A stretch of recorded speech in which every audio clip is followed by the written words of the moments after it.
REKT podcast is brought to you by Honey Miner. Want to start mining, but never had the technical skills or time? Honey Miner is the answer. Honey Miner is a one-click install mining software that downloads directly to your computer and earns you Bitcoin. No more writing scripts or configurations. Just download the desktop app and start mining immediately. What are you waiting for? Go to honeyminer.com and start earning Bitcoin while you sleep today. That's honeyminer.com, on Twitter at GetHoneyMiner, and Telegram at t.me/honeyminer. This is Bitlord, and you're on REKT.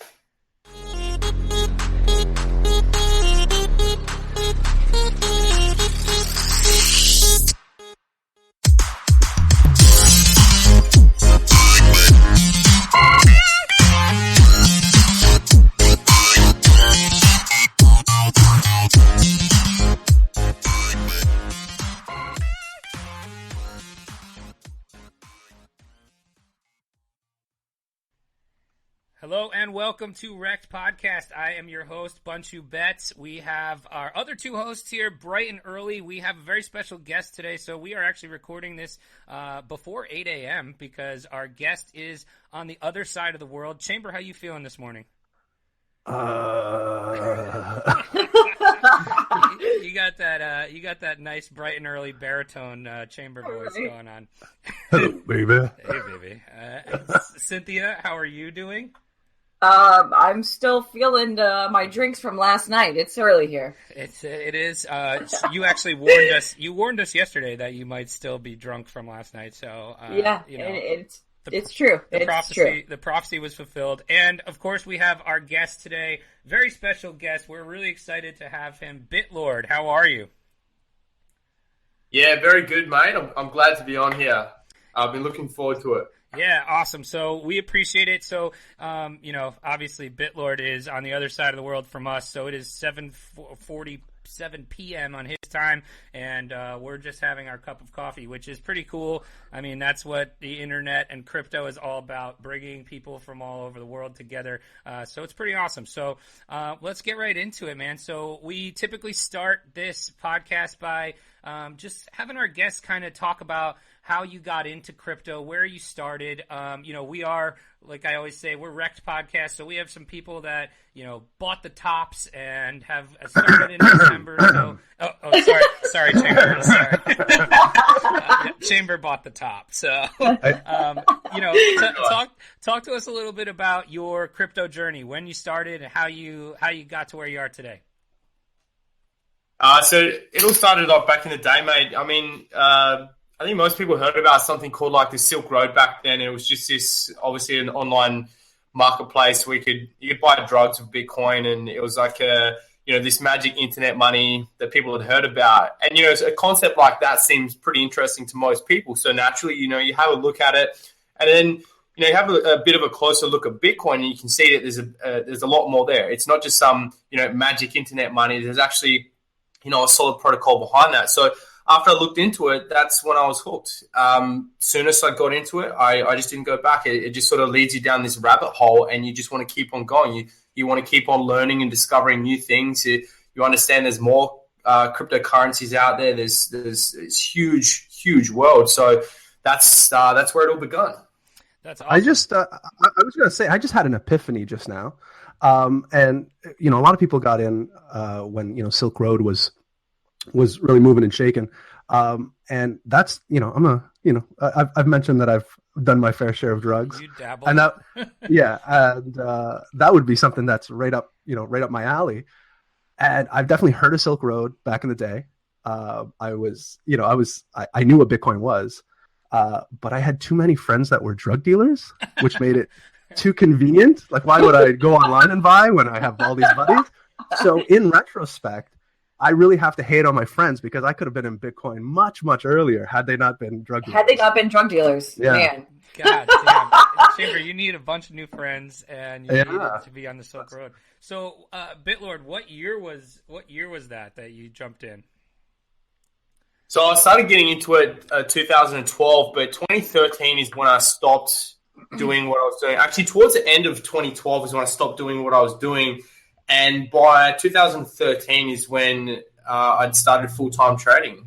and I got in at a really good time. The alt market was going ballistic. I mean, Bitcoin had just come off its 1200 high, and all of that money was flowing into altcoins. You know, everybody's looking for the next best thing. Shit was popping off left, right, and center, and you could literally just throw money at something that hasn't pumped, and it was going to pump. It was, that's what it was like. So it was a really good time. That's awesome, Chamber. You missed you missed all of that. That sounds so wonderful. I think you're in a time where you might start seeing that again. Bitlord, what do you think about kind of the current status of the market? You know, where we are with price wise and everything like that. We've seen quite a bit of action the past couple of days. Things are starting to heat up again. You know, we had a feeling this might happen, 4 or 5 days ago. You know, a lot of these alts are sitting at, 80, 90+% losses, and they're going to have to bounce somewhere. We're going to see some action. And now is as a good a time as any, because, we're starting to see a lot of the communities, a lot of the sort of sentiments beginning to pick up on Twitter. There's so many new people coming into the game despite the prices. And, we just needed some sort of catalyst to get things kick-started. And it looks like, 2 days ago, that little bounce, that little pump across alt sort of started it. And, we're seeing these things rip green today. I mean, have a look at the top 100 in CoinMarketCap. We're seeing some things like up 80%, 30, 40, 50%. I mean, that's awesome. That's awesome. I haven't had a look at a lot of the small alts, but I know that, money's starting to flow back in. We're starting to get a bit of a bounce now. I hope this can continue, but I do feel like it's going to get to a point where a lot of people are going to cut some losses. We're going to get that dip, and that could potentially be the part where it's going to present an opportunity for a lot of people that have been on the sidelines to load up. So I guess you just got to be cautious right now. This could just be a little bounce before we dip that back down, but I'm bullish, guys. I'm excited, and I think we've seen enough bloodshed. It's time for a bit of green. Yeah, I would hope so too. I'm one of those people. We were just talking before you jumped on that. I'm pretty much on the sidelines right now, and like I've capitulated long ago on all my alts and everything, and so I'm sitting here on the sideline trying to find I'm like playing double dutch, and I'm like seeing things going on, and I'm trying to decide when I want to jump back in. And so that's good news. I feel like we still might, like, everybody's going to get a little euphoric on these alts, and you might see people, like you said, cut some of their gains, take some profit, and we might see a little dip, and then that's probably where I'll jump in. Chamber, how are you? Just straight up, you're in the trenches? I'm on the front lines, in the trenches. Just taking shrapnel. It's fun. Cynthia, what's your status in the market right now? I'm not in a lot right now. I haven't been actively trading just because I've been busy with my project, but I mean, I'm still holding my bags from last year that I'm just waiting, that I'm still sitting on some pretty heavy losses. So yeah. I'm just waiting. Yeah. So, Bitlord, what's your advice for, some people? I mean, you do these awesome videos, pretty much every day, every other day, whatever. What's your advice to, new people or people that might have, come in December or, at the tops and might be sitting on these huge losses? What kind of advice do you typically give those people? I think now's a really good time to look back and analyze the mistakes that you made. Like, what went wrong? Why are we down X percent, and what can we do in the future to prevent such a thing happening? I mean, a lot of the thing is these bubbles, they draw a lot of new people into the scene. We get a lot of media coverage. There's so much hype, and it just people think it's just going to continue on and just keep going forever. And that's probably a really good induction into crypto. The best thing that can happen when you first get into crypto is you get fucked really hard. The worst thing that can happen, yes, it's a good thing. I tell you what, the worst thing that can happen is if you come in and then you start killing it, you start murdering it. All of a sudden, you're a genius, and then you decide to bet more or to put more money in. And then that's when things can really go wrong, because you over leverage, because you think you can make, the more that you put in, the more that you can make, and then you go ahead, you do all that, and that's where you get some real damage. So the good thing is a lot of people that got in, they didn't go too hard, and these losses are of course they hurt, but nobody's is seriously damaged. I mean, everyone's going to be able to recover from this. So I think the best thing to do is look back and go, understand what went wrong and how not to allow that to happen again. So that's probably my best advice for a lot of people that got in around that period. Yeah, and I think we put out our podcast with Shil Na yesterday, and he was saying, which I totally agree with, this is the perfect time to learn. Like, take it as a good thing, because we have time to go back, analyze your mistakes, learn where you messed up. I mean, it's a gift that we've been given this kind of bear market, because you have this time to go back and analyze and really learn from your mistakes. Because everybody's a genius in a bull market. So plus you're at last year's prices, so you can you get a second chance almost. Absolutely. I have been buying. I've been averaging down on some of my bags at these prices because it's cheap. Chamber, it's pretty cheap. Chamber, what have you learned? Well, it's funny you say that about learning. I think market indicators are really interesting. I saw a tweet yesterday where somebody said, something along the lines of, "Hey, could this not have been a better indicator of the bubble popping?" And it was. Do you remember when KFC had yes. the bucket with the cost of what it would cost to buy a bucket of chicken with Bitcoin, and then it was side by side with the Katy Perry Instagram post where she had her nails done and all her nails. And they're like, that was the market telling you it was about to tank, and so things like that, like you guys were saying, learn on the way up or learn on the way down, so you don't make the same mistakes on the way back up again. I'll be looking for those indicators. You'll be looking for Katy Perry nails and KFC tweets, or maybe it'll be like Taco Bell and Taylor Swift or something. Yeah. So okay, which would you rather have, KFC and Katy Perry, or Taco Bell and Taylor Swift? KFC and Katy Perry. Yeah, I'm with you. Yeah, give me that chicken. Yeah, for sure. What Bitlord says? Chicken. Bitlord says. Yeah. Okay. Finger looking good.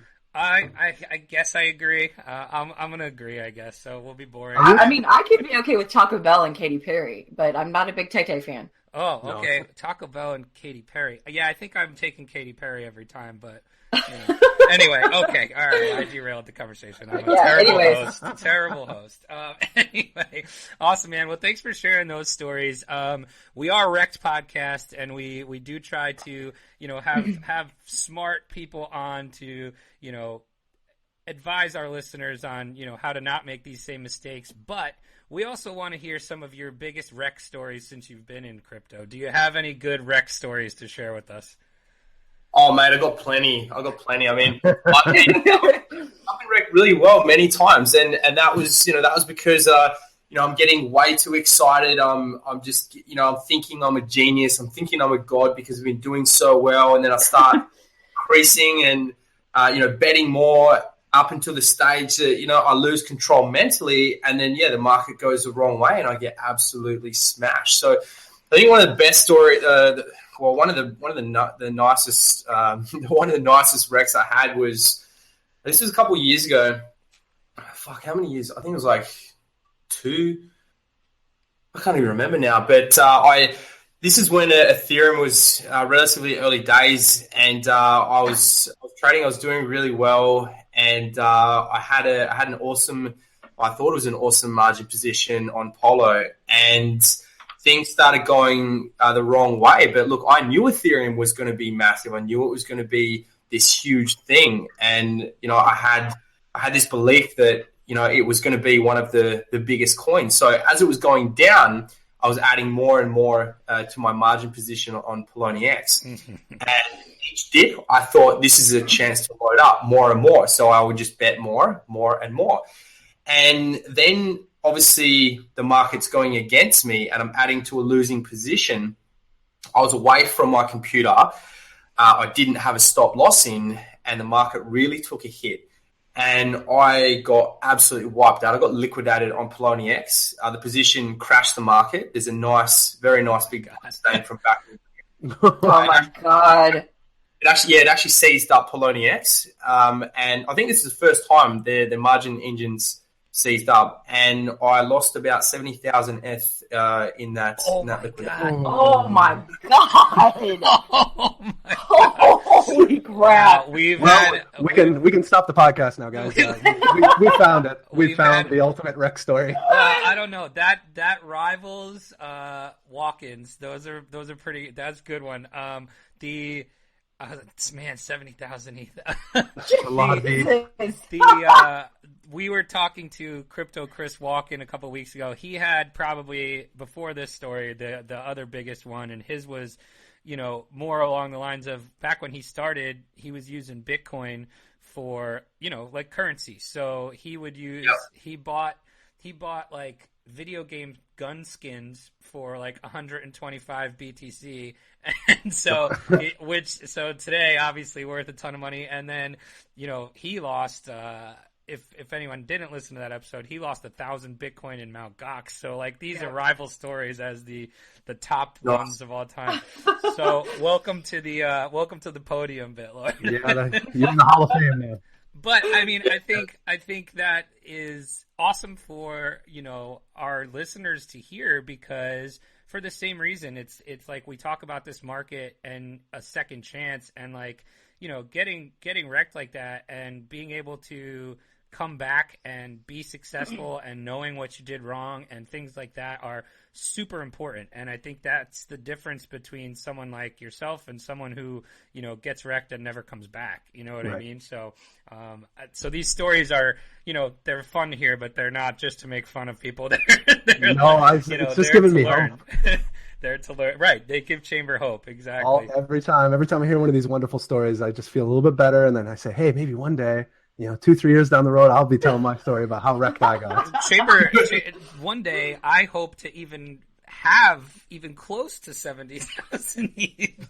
Right. I mean, like that's something I will never touch in my entire life. So, awesome. Thanks for sharing that. We also like the guests to be able to, or the audience to be able to get to know the guests a little personally. Do you have any real life wreck stories, whatever that might mean to you, that you'd like to share?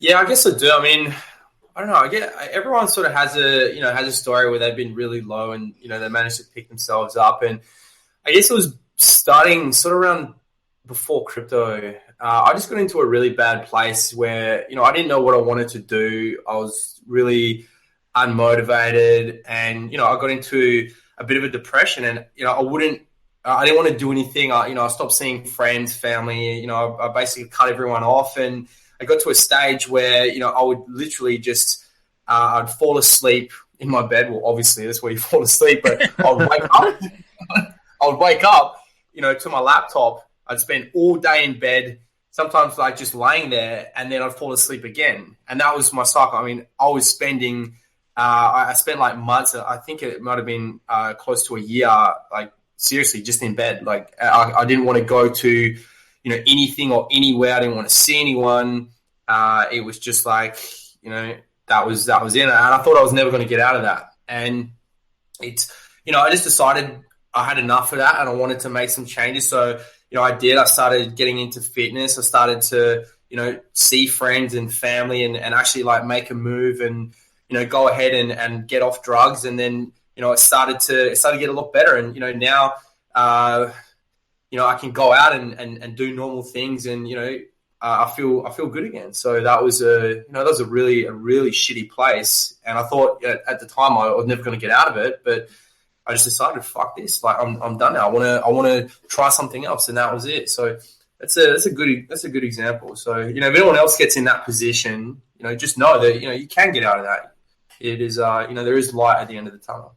Yeah, that's really awesome, and it's definitely inspiring for sure to see someone like yourself have a story like that, because when you have all these followers on Twitter, you're a huge name in the space, and you're kind of known for being a little wacky and outgoing and stuff on your videos. So behind the scenes, a lot of times for a lot of people don't, know what really goes on in somebody's life. So that's a really cool story. I appreciate you sharing that. Yeah, I was going to say, it definitely gives, I got to imagine there's a lot of people in that scenario, maybe even right now, just because of, what's happening with the market. So I guarantee that helps out a ton of people. Yeah, for sure. Cool, man. Thank you for sharing that. That's as personal, and we appreciate you sharing that stuff with us. Cool. So before we get to our news, I did want to ask you, do you think you have the world record of crypto tattoos? I guess so. I don't know. It's not. I never thought about it like that, but yeah, I think you have to, right? How many do you have? I didn't know you had that many. I wouldn't say I got that many, but I've certainly got a lot more to add. I mean, these are ones that I have now. Like, yeah. Wow, Look at that! Awesome. That's awesome. So anyone who's listening only, he's got them all up his forearm. He's got a bunch of different, cryptos on there. Oh, there you go. He's got some more on his neck. I would say you and maybe Ken Bosak has a bunch of crypto tattoos as well. But one more question for you about the tattoos. Were you pissed when Ripple changed their symbol? No. That's the thing. A lot of people, they get narrow-minded. They're like, Ripple's a shit coin, this, that, and the other. And it's like they changed the logo, but you got to look at it. I mean, the logo is more than a logo. I mean, it's this beautiful symbol. It's perfectly symmetrical. You get these three lovely round dots, and it goes a little bit deeper than that. But if you look at it in terms of Ripple, I mean, these guys are saying, look, Ripple's lost so much value. It's down from $2.80 or $3. But look, guys, I bought that shit for half a year. I in January, December. So I think I'm happy with that decision. And a lot of people like to troll, but fuck, I mean that's really narrow-minded. And well, to this day, Ripple's been my best trade of all time. So I love. Yeah, well, there you go. I have a special place in my heart for Ripple. That's cool. And I've said the same thing. I've made some of the most money trading Ripple than any other coin. So whatever. I got wrecked trading Ripple, but that's okay. Awesome, man. So let's get into the news. Chamber, you want to start us off here?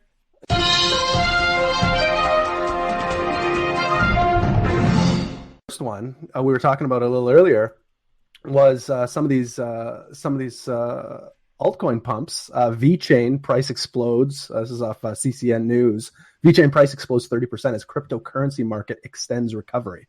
So there are a bunch. We were talking about the top 100.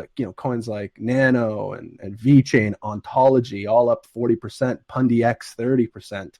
Yeah, I saw Pundix. We're starting to see Nebulous, OneChain 20%. So some recovery in the market. Yeah, we haven't seen these kind of numbers in a while. It makes me happy. Yeah, there's one that's called Cortex. I don't know that one. That one's up 70%. So yeah, no, it's looking good. It could be a fake out. We don't know. And then couple that with last night, I think it was around 8 p.m. Eastern Standard Time. Coinbase added Ethereum Classic. You could trade it. Yeah. So I don't think we saw a huge pump from that. No, it's actually down 1%. Is it down? Yeah. I was gonna say Bunchu would know. It's coming. Don't worry. Yeah. I've been mining it. I'm continuing to mine it. I'm gonna keep mining it for the foreseeable future. I think eventually it'll get to that point where when we do see all these newcomers into the space again, it's gonna do the same thing that Litecoin did. Maybe not to the extent because that was crazy, but you might see $50 Ethereum Classic at some point. Who knows? But I'm gonna mine it for the foreseeable future because it's also more profitable than Ethereum too. So anyway, cool. Cynthia, what do you got? Speaking of Ethereum. Yeah, right. Arthur Hayes, the CEO of BitMEX, talking about Ethereum. There's an article this morning on CCN as well. He said in his Crypto Trader Digest, his regular newsletter that he puts out, that Ethereum is a shit coin and it's going to go down to double digits. So I don't think Ethereum is a shit coin. And I hope it doesn't go down to double digits, but if it does, you can guarantee I'm going to be buying the shit out of it. Bitlord, do you agree with Arthur Hayes or no? Look, I do think it is a shitcoin. I mean, most of these things are shitcoins, but being a shitcoin isn't such a bad thing.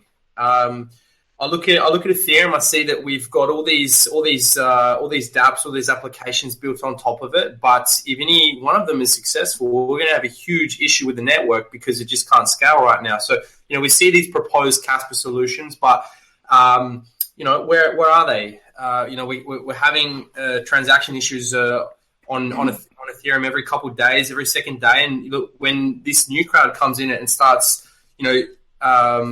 using some of these dApps, it's going to become congested really quick. So I really hope it can scale. If it can't, look, we've got a number of solutions out there already. So personally, I'd like to see it. I'd like to see it continue its decline, and hopefully we can get it into those double digits. So I'm with Arthur on this one. So you want to see it go down because you want to buy it, or because you think it's going to fail? I don't think it's going to fail. It's just that I don't think at this time that it's ready for. I don't think it's ready for the crowd yet, and I think it's a little premature. I just think it's a bit premature. I don't think it can scale. So I want to see it a return to what I think it's worth. And yeah, that's the thing too. I agree with you. I think its price has been kind of held up by ICOs that happened last year. Since early 2017, there's been a shit ton of money flowing into Ethereum with ICOs, and I think the price has been driven up prematurely because of those ICOs, and it's probably not worth $300 right now. Honestly. Yeah, that's a super interesting point. Because that basically its main function right now is to support the growth of other crypto projects. Really, as far as ICOs go. Bitlord, are there any other of those kind of platforms out there that you think will either possibly overtake Ethereum or rival it or anything like that? Oh yeah, definitely. I mean, right now there's a lot of competition in the space, and Ethereum sort of it's sort of outpriced for a lot of people. I mean, it's very simple sort of psychology. I mean, you look at something like Ethereum for $300, and then you get Ethereum Classic. It's like, okay, well, Ethereum Classic, I can buy some for like $15. I'll buy a couple of these things, not a problem. For Ethereum, it's like I might only be able to get one Ethereum, so it's not that attractive to a consumer. And then you get all these other things like Tron and ADA, where you're looking at 5, 10, 15, 20 cents or whatever. There's a whole bunch of different platforms and competition out there. So I think, a lot of these things haven't had the opportunity to really take off. Ethereum's got a lot of baggage right now. There's a lot of these ICOs that are holding substantial amounts of ETH. They're losing a lot of money, continuing to hold it. They're putting their projects in jeopardy. They've more than halved their project funding and their budgets, and these guys need to be more responsible. And I think it's getting to the stage that people are going to start to ask questions, where that money's going, what it's doing, and I believe that'll put more downwards pressure on Ethereum. And I really do believe like a lot of these other projects that don't have those issues right now that can scale. I think they're going to attract quite a bit of this new money. So I hope that's the case. And I guess I'll just keep an eye on it. Do you think any of these projects, whether it's Ethereum or dApps on Ethereum or even other ecosystems, are holding back updates because of the market and kind of waiting for a turn so they can kind of ride the wave up? There certainly should be. I mean, you don't want to release positive news, in a really negative part of the market. I mean, it's like, a lot of people, they lose engagement or they go away. There's not as much activity. So when you go ahead and announce something in a market downswing, you're not going to have the same effect as you do when things are going up. I mean, things are going up. Everyone's in good spirit. Everybody's engaging. There's so much more of a thicker community, and you say something, and it's fantastic. So if you are look, if you want to maximize the exposure to your project, the best thing to do is to hold off real positive news until we get some action. Like today would be a good time to release some news. No, that's a good point. Awesome. So we'll move on to my last news story. This is an interesting one. It says Bitcoin mining farm in Norway receives a bomb threat as noise complaint mounts. So essentially, somebody put these noise complaint, or somebody was complaining about these noises from these mining farms in Norway. And the only reason I want to talk about this is because it's like the most friendly bomb threat ever. So the actual bomb threat says, "This is sabotage. If you are expanding crypto mining and filling the country with noise, then you'll be sabotaging the peace. I'm threatening to send you some explosives." So is that is that not like the most polite bomb threat ever? It's like, I mean, yeah. So obviously mining, you're going to see them pop up more and more. Mining farms, they're extremely profitable at scale, but they are noisy, they are loud, they are hot. So they don't. I mean, I had a personal story where we were mining in my buddy's garage. We have about 50 GPUs, and they called the homeowners association on us to shut it down because it was noisy and unsightly, because we had to leave the garage door open, cracked. And so they didn't send us a bomb threat, but they sent the fire marshal. So that was interesting. But I just wanted to bring that up as well. But yeah, that'll do it, man, for us for the news. So our next section, we are going to turn over to Chamber here, and Chamber's going to give you the REKT test, Bitlord. Get wrecked!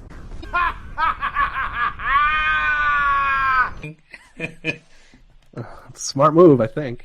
Do you use more than 3 times leverage on BitMEX? Yes. Yeah, I think it's the first yes. That's the first yes. That's the first yes. We've had most of our guests say they don't even use BitMEX, which I thought was interesting.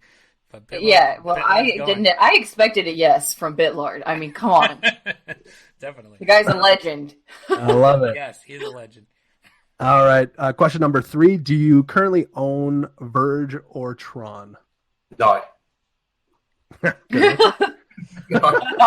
Just straight up, fuck that. That might change. Of course. There's always opportunity for a shitcoin. Do you own a hardware wallet? Yes. All right. Actually, a couple right here. Couple. New one. He's got a couple. I've got some new ones that just got in too. Nice. What do you like to use? Oh, Trezors all the way. nice. Trezors are my favorite. I have ledgers, but Trezors are the best. What do you like better about the Trezor? I just trust it more. It's been around longer. I like the way the team communicates, and it's never let me down. So that's me. Cool. I have one empty ledger, so maybe I can get an empty Trezor as well. And question number 5, is Cryptopia in your top 3 favorite exchanges? Ooh, they're out of New Zealand, I want to say. That's just a quick stop from you. Okay, my top exchanges are, and this is in order: Polo, Yeah. BitMEX. Ooh, Who's getting the bronze medal? Yeah, who's on the podium there? You know what? I might actually say Cryptopia right now, because I've been spending a bit more time on it. Having some fun with these micro caps, just absolute. Dropping a few coins into this or that, and seeing what's going to happen. As we come into next year. I've been using it more than Binance lately. But I tell you what, it does concern me sometimes. Sometimes Cryptopia does seem a little shaky, and I wonder if I'm ever going to see all my coins again. Yeah. I would say it's not hit BTC shaky, but it's close. Yeah. Yeah. You know what's funny? I've never gotten more attempts to fake login attempts than I have with Cryptopia though. I've gotten emails multiple times saying there's people trying to get into my account. So I feel you there. So there is some Rektopia trolls out there are trying to steal your coins. So. So we got that's only 2 out of 5, so that's looking pretty good. I think you're set up pretty well. That's the REKT test. So the REKT test came from Bitlord. Just to give you some background, these were all questions that Chamber answered incorrectly to, and there used to be 10 of them, and so Chamber was set up for REKTness for sure. I feel like there was originally 20 in my head, and that's got down to 5. Well, I tell you what, I'm planning on changing things up. Probably over the next couple of weeks, I will gear my portfolio up for high risk. So, I'll probably start, edging up towards 70%, when there's a bit more confidence back in the market, because, that's how you're going to do really well. I mean, a lot of these altcoins are going to outpace BTC in the game. So, if you want that exposure, you need that risk. So it's that's what I'm doing right now. It's just being patient to wait until we've got a confirmed reversal, and that's when I'll deploy the rest. But for now, I'm pretty comfortable with where I'm at, and I think it's going to be exciting next couple of weeks anyway. Awesome, man. Yeah, that makes a lot of sense for, like you said, you want to be in deep when the market's going good. You know what I mean? Or unless you're a bear and you want to be shorting, but that's a different story. So, cool, man. So next we go to our segment called The Purge.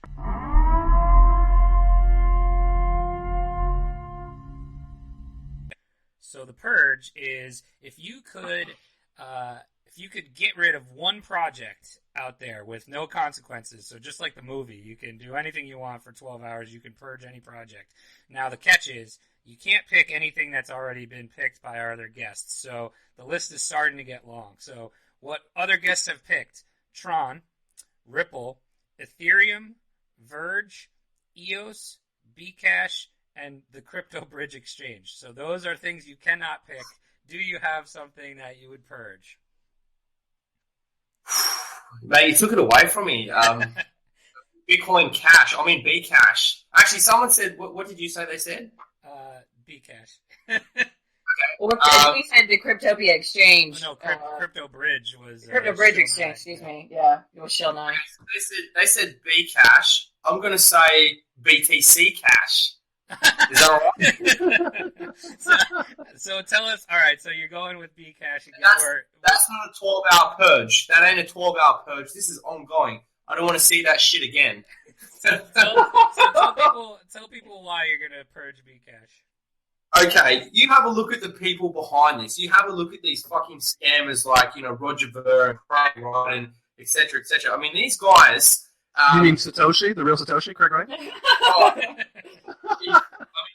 Have a look at the way that they've conducted themselves, the things that they've said, the outright lies and disinformation that they put across their social medias, their websites, their properties. They basically have no shame. They're happy to completely, take information, twist it in a way that they can present as an outright lie to the community, and they're misleading a lot of people. They're doing a lot of damage.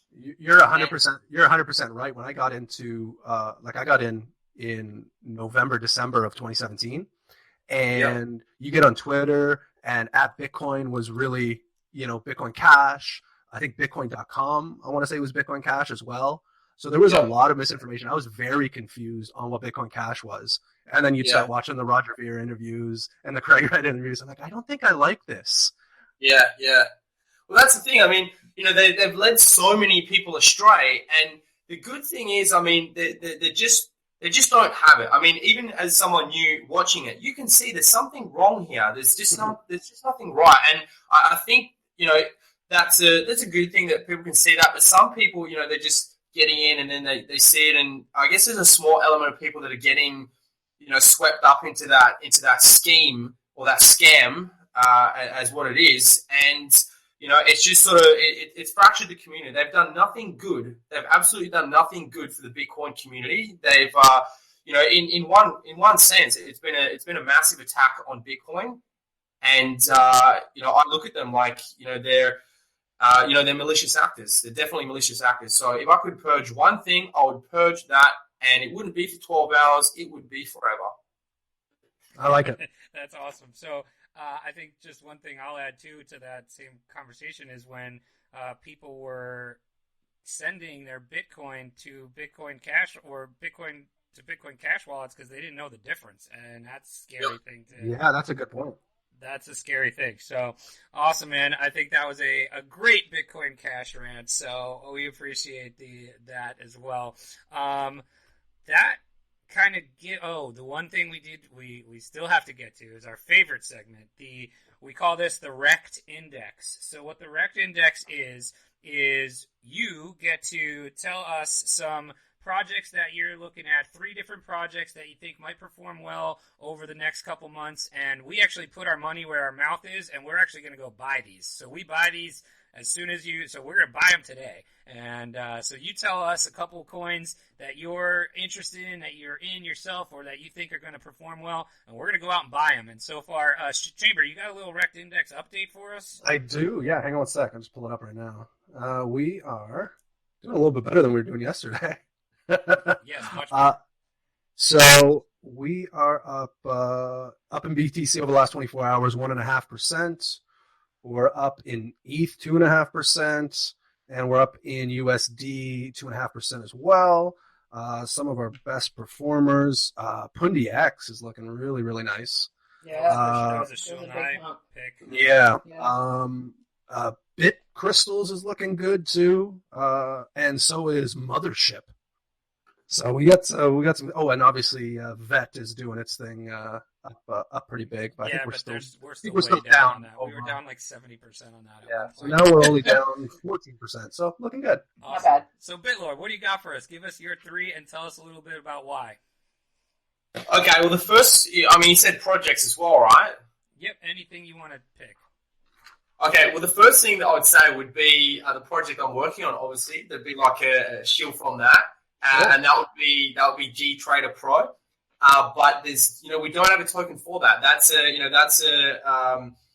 There's no token for it. So the only way you could really participate in that is, getting on board, check out the community. It's this massive trading competition. We've got it so you can stream your trades. We've got like an interactive leaderboard that chops and changes as, your profit and loss adjusts. We've integrated Twitter. Discord, troll boxes. It's like this awesome platform to be able to compete and trade up against people. So that would be the number one thing that I would shill. Yeah, that's awesome, actually. Coins. I saw you tweet about it yesterday. All right, 2 coins that I've got to pick. Now, I'm not trading, and I haven't been trading for a while. I've had a couple trades on BTC. I'm not really spending a lot of time in the alt markets right now, but I'm just going to have a quick look at some of my darlings. I mean, you guys, I think these are probably 2 coins that I think everyone should own. I think you should own a couple. I think you should own a couple thousand Dogecoin. This is essential. I mean, you're in crypto, you should have some Dogecoin. And you don't have Doge. Okay, that's regardless of where Doge goes. It's 272 million market cap now.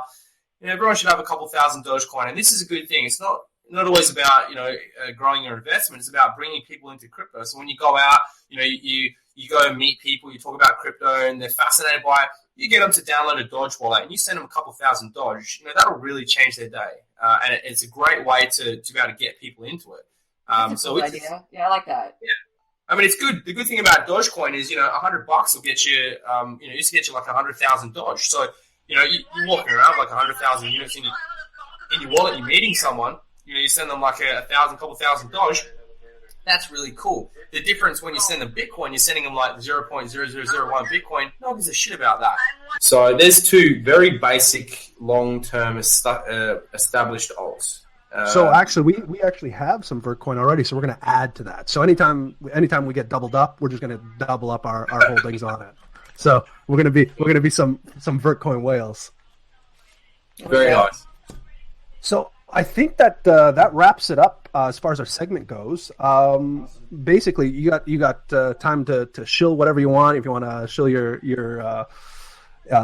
any of your social media accounts, you want to talk more about the GtraderPro, that'd be interesting as well. Yeah, definitely, mate. So what it is it's very, we've built this big platform where someone can come in, they can log in, set up an account, connect their socials to it. We're building this massive community where it's a competitive environment, but everyone's there to sort of help themselves. And we want people to be able to compete for top prizes. So, we want these massive prizes that people come in, they trade against one another. Look, you can connect your bots to it, but the thing is, I don't think there's any way that a bot is going to outperform a human during the time frame that we have these things set up. So, you can run your bots, but good luck with that. And we want people streaming, competing against each other. We want to put together live commentary throughout the competition. So it's not just a trading competition. You get a lot of education and entertainment out of what we've thrown together. So I should say everyone should probably go to GtraderPro.com. Pre-register. You also get a 5% affiliate shield link that you can you go out there. Someone signs up. Yeah, you get 5% of their sign up fees, and have a look at what we're doing. Jump in the Discord and start getting involved in the community. That's terrific. I think we're definitely going to get in there. We'll put that in the show notes as well. Awesome. I signed up actually when I saw you tweet about it last night, or it was last night for me. And signed up on the website, and I just now got into the Discord, so I'm going to check that out. I think it's a really cool idea to attach the social media aspect along with trading. Yeah, I mean, what we tried to do is sort of we're trying to gamify trading a bit. So, we see all these big gamers, playing games like Fortnite, Counter-Strike, Call of Duty, all that sort of stuff. And we want to see these stars in trading, rise to the top, bring their audience, create their personal brands, on our platform. So, we're giving them the opportunity to do that. And look, if you're good, there's some serious prize money up for grabs, and that can really make someone. So that's what we're about. That's exciting. That's fantastic. Yeah. So that wraps it up, basically. Where about social media and stuff? Where can everybody find you? You'll be able to find us on Twitter, GtraderPro. You just search GtraderPro. We're going to come up straight away. Then you can jump onto the website from the Twitter, or just hit directly to the website. Pre-register. It takes 5 seconds, and then jump in the Discord. That's awesome. And you're at Bitlord on Twitter? Crypto Bitlord. Crypto Bitlord. Perfect. So anything else you want to show there? No, that's it, mate. There's 2 other things that I'm working on, but I'm not ready to go there yet. These things will come out in time. One is a more personal. The other thing is sort of more for crypto. But as long as I'm doing something and enjoying it, that's what it's all about. That's awesome, man. We'll look forward to those 2 announcements. Thanks very much for coming on with us, making time. For those of you guys listening, make sure to give us a 5-star review on iTunes. Even if you don't like it, just give us a 5-star. It's change here. We need it. Help me out, guys. We just want to make sure this podcast goes right to the top. You can also follow us on Telegram at t.me/REKT_podcast. Shout out to Bunchu. He had to take off. He has a real career. So I think he had to hop on a conference call. So just thanks, everybody.